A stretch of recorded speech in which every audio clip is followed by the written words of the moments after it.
Pred 3 rokmi sme sa rozhodli, že pôjdeme do výstavby drevodomu cez firmu Passivdom, ktorú sme oslovili na tieto účely.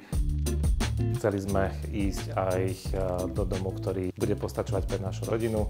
Je nás viac, máme 3 deti. Keď sme navrhovali spoločne tento dom, tak sme mali špecifické požiadavky, ktoré sa odlišovali od pôvodného projektu. Mali sme špeciálne požiadavky hlavne na veľký priestor, obývačka spojená s kuchyňou.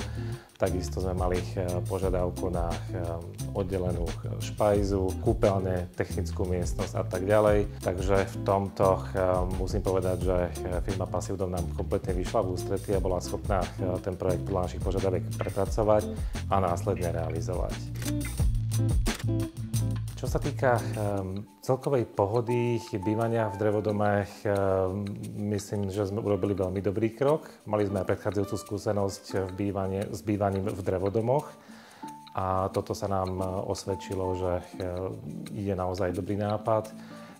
Vykurovanie sme zvolili prostredníctvom tepelného čerpadla, takže aj náklady na vykurovanie sú veľmi priateľné. Čo sa týka materiálov, chceli sme drevostavbu difúzne otvorenú, strechu s betónovou krytinou vo farbe, ktorá pasuje do okolného prostredia.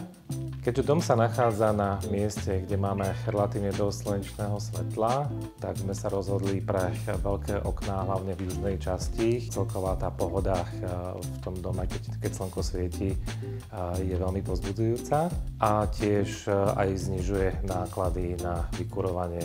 Zatiaľ sme nespozorovali po 3 rokoch bývania žiadne zásadné problémy, takže môžeme s kľudom povedať, že to bola veľmi dobrá voľba a dobrá investícia.